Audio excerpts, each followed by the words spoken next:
Hey guys, Michael the Comic Nerd here again. This kind of goes in the category of decisions I'm gonna regret making late at night when I should be sleeping, because I gotta be up at 9 o'clock in the morning. Well, I gotta leave around 9:30 to go see Furious 7. But, I decided, since, as I'm sure you can read by the title, that, the new Daredevil Marvel Netflix series just came out tonight, and I thought, well, since every comic fan and Marvel fan worth his salt is going to be talking about this series, I figure I should too, since it seems like our channel's going more towards the comic book route as well as the movie route. So I was like, you know what? Let's actually take advantage of the fact my name has the word comic in it.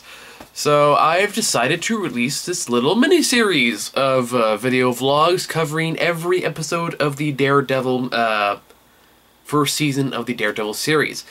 So, that being said, let's get started with the first episode called, I have, like, the Netflix right next to me, so I'm trying to, I forget what it's called, but I'll have it up in there. You can see it's like something about a Rainer, something about some boxing terminology. Anyway, yeah, very strong first start. This is a very strong first episode. There's a lot of stuff I liked about it. There's a lot of stuff I don't know, I'm kind of iffy on right now.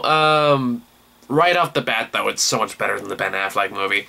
I mean, I never hated that movie quite as much as a lot of people did, although that could just be nostalgia talking, because I saw it when I was a kid, and you know, I liked episode 1 when I was a kid, so my taste was shit back then. But, yeah, right off the bat, this gets a lot of things right with Daredevil that the movie just completely didn't do anything with. I guess I should talk a little bit about my own background with Daredevil. I will admit I'm not a avid Daredevil fan. I will not say, like, I've read a lot of the books. I've read a few. I've read some Bendis' work and a lot of Brubaker's. Both of them have been very, very good. But, yeah, I haven't, like, it's not like I find the character boring or anything like that. I mean, I like the character. I just haven't gotten around to watching much of it. What was this damn episode called? It's gonna bug the crap out of me. Well, I got it right here. I can find out in a second. Into the Ring. That was it. That's what it's called. The episode was called Into the Ring. I'm gonna try to keep this spoiler-free, although just for the sake of talking about some certain elements, I can't promise that, so take it at your own risk. So, yeah, I mean, this one, I like how this episode, for starters, avoids getting too much into the origin. Of course, it takes advantage of the fact that the TV series is not a straight-up movie, and the fact that it knows it can space out the origin in really any way it wants. It doesn't have to detract from the main story. So that part I like. I also like, I feel like Daredevil's power sets, in general, are represented better here. They actually do some very, very clever things with the powers in this. For example, I mean, I feel like they can go more into it. I have a feeling they will. About kind of like how exactly they work, how exactly you can see with this hearing and stuff like that. A lot of what they show here does kind of give you hints on how it works. Like, for example, like, he never, I think, like, one of the big problems in the Daredevil movie is, like, even though he's supposed to be blind, he was still, like, turning to look and see. He didn't act like he was blind. Like, even in this one, yeah, he's blind, and of course he does amazing things, but you can tell he's relying more on his other senses. Like, for example, the fight at the end of the episode, and I'm not going to give too much away, and by the way, Daredevil gets the fucking crap beat out of him in this episode. The guy has a knife, and you can, and he's in the pouring rain, and it's really loud, but you can tell he's, like, they don't directly, like, they don't make it obvious necessarily, but, like, all the sounds go muted, except for, like, the sound of the guy grabbing the knife and the whooshing sounds he's making with it, and how he's kind of, how Daredevil's kind of using that to be able to dodge, and how he's listening to, like, objects around him, trying to figure out what he can use. It's all very, very cleverly done. And it's also present in how he talks to people. Like, there's another scene where, I will admit, this is one part I did not like about this episode, is the fact that, I don't know if this is going to be a regular thing, and granted, Matt Murdock's a lawyer. I guess a part of it's kind of unavoidable, but I was a little disappointed that it's kind of going the crime serial route, you know, where it's like, kind of like the cop shows. We have so many of those right now, and I've seen it done so many fucking times that it's like, really, we're doing that? Okay. Which is actually a line for that Foggy says. I don't talk about Foggy, because I'm not sure about him yet either. So like, okay, fine. Okay.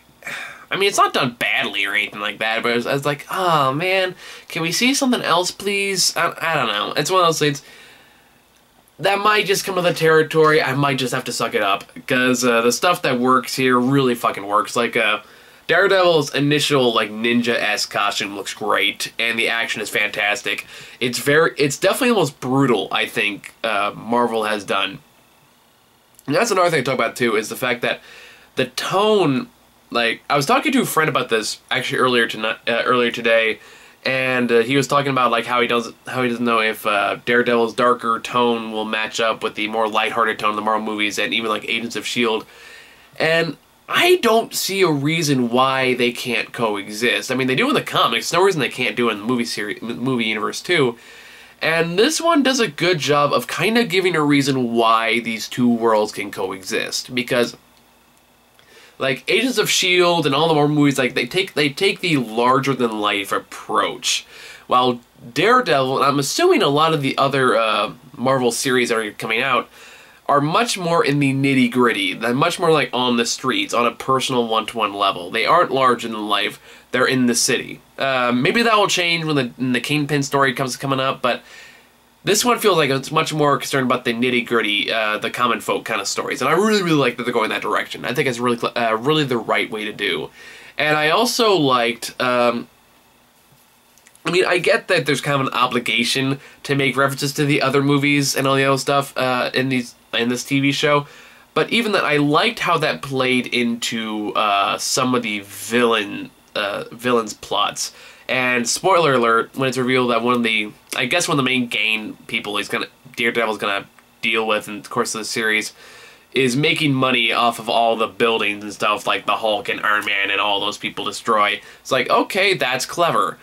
Like I said, there's a lot of the things the series does that's very, very clever, and just right off the bat, the tone and the cinematography and the lighting is gorgeous in this movie, this first episode. It just really works. It really feels like the way Daredevil should feel. Like, not angsty, not mopey or anything like that. It feels dark, but it feels appropriately dark. Like, it feels like the way Daredevil should feel. And that is so important for capturing this character, just capturing the series in general. Because, like, if your tone's not right, the rest of it's not going to be right. I mean, that's pretty straightforward to understand. Let's talk a little bit about performances, too, because I don't know what the guy's name is. The guy who plays Daredevil. He's pretty good. At the same time, it's like, he makes some interesting choices with the character, and I like it. I'm just not sure where they're going with it yet. Like the movies, I keep saying movie. The show starts right off the bat with Matt Murdock making a confession to a priest about, like, at which point he kind of gives exposition about his dad and how he was a fighter and how he was trying to, how, like, his grandma would say, watch out for those Murdock boys, they have the devil in them, and stuff like that. On one hand, it's a good performance of that monologue, because God knows, right off the bat, this guy gets fucking tears going, which is like, okay, that's impressive. But at the same time, it's like, I also felt like maybe it was kind of clunky exposition. There's a few parts like that felt like it was kind of clunky exposition sprinkled in there. It's not terrible. I've seen much worse. But at the same time, it's like, okay, yeah, they're kind of shoehorning that in there. But, I don't know. I'll go with it. But, like, when he's in the Matt Murdock persona, he has this strange passiveness to him, even though, like, we know he has, like, these very violent urges. Like, I'm curious where they're going with that. I'm wondering if they're kind of going like the kind of like what Mark Ruffalo was doing with the Hulk, where, like, he looks like a man who's just been through a ton of shit and is just constantly trying to keep all that contained. I wonder if they're doing the same thing here, except maybe he's, I don't know. I'm sure I'll have a better explanation when I see more episodes tomorrow. So yeah, there's that. I'm not sure how I feel about Foggy Nelson yet, because again, I don't know the actor's name, but he's playing it very much like Jon Favreau did in the Daredevil movie. And I haven't decided how I feel about that yet. Yeah, I just don't know yet, because he's playing like the wisecracking, sarcastic asshole lawyer, and I don't know if that's true to the character. Like I said, I haven't read that much Daredevil comic books, so I can't say. The ones I have read, I always feel played him up more to like a neurotic person, so I don't know. I'm not sold on him yet. It's one of those things, it's too early to tell whether he's actually like just gonna annoy the crap out of me, or he's gonna be like a genuinely good character. Another thing, like, again, this is kind of nitpicky, I'll admit this is kind of nitpicky, is they're building up a mystery to kind of like who the main gang leader is, the one who's like pulling all the strings, you know, the mastermind. We all know it's the Kingpin, so yeah, like, this isn't even like up for debate. It's the Kingpin. We know for a fact it's the Kingpin, so why are we wasting our time with the mystery plot? We know exactly where it's going. But I don't know. Maybe I just want to build it up. We'll see what happens with that. I mean, I get not wanting to show him right away. That's fine. I don't have a problem with that. My point is like there's a point where like a bunch of gang leaders are meeting up on top of a construction site, and someone goes like, we only work directly for Mr. And he goes, we don't say his name. We know who it is. Why are we building this up? You made this known for months. We all know it's the Kingpin. Why are we wasting our fucking time? I don't know, maybe we'll like come right out of left field and turn out to be the Leaper or something like that, and it'll completely blow my mind. But for now, I was like, I don't get why they're doing this, but I don't know, we'll see.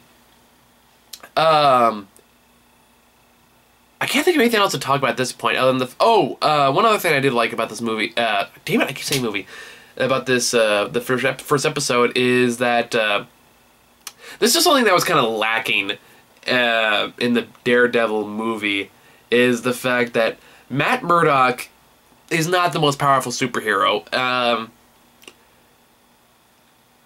And in the movie, I feel like they were trying to play up that he was. So when he got the crap beat out of him, it really kind of devalued your opinion of him as a hero. In this one, it's much more expected for him to get the crap beat out of him. That's really harsh to say, but I don't know. The atmosphere and the way this character is presented feels like he's trying to do the right thing, but he's clearly going through the motions, you know, like he's learning as he's going along. He's got the skills, but he's not a major he is not really necessarily a superhero in the traditional sense. I mean, he's got superpowers, but his average day his whole body is working strictly off what he's learned from his training, which I'm assuming we'll get into later in the series, because I know Stick was cast, and he's in the series, but we haven't seen him yet. But I don't know, I like the fact that this is it's just very different from the other heroes we've seen so far in the Marvel movie universe, and that's good. We need more variety, because, you know, after a while, like, I mean, granted, Marvel is yet to make a movie I would call bad. Even the worst Iron Man 2 wasn't that bad. But I do think we did need a radical change of tone. We need something different to make some of the monotony. Captain America 2 was a good start, but this is a good way to follow through in that same theme. And really continue growing the universe in new and diverse ways, you know, not to get too stagnant, not to get too stuck. And I like that this hero feels more vulnerable than a lot of the other heroes we've seen so far do. Like, even Iron Man. Like, even Iron Man 3, for example. Like, even when he's vulnerable, we still know he's the smartest person in the room. He can work his way out of any situation. When watching this series, we know that Matt Murdock is not Iron Man. He's not Captain America. He doesn't have those amazing reflexes or that amazing intelligence. He's a guy with some super senses, but that's really about it. And I like the fact that there's more of a risk for him going out into combat and doing this crazy shit than you would get with other superheroes. I like that, and I like that they take advantage of that, and I like that they're emphasizing that. That's very good. Yeah, I think that's about all I got for the first episode, so I'm going to try to release these daily if I can. I apologize if I can't, because of my schedule and all that, but I will do my best. So thank you all for watching, and see you all in the next video.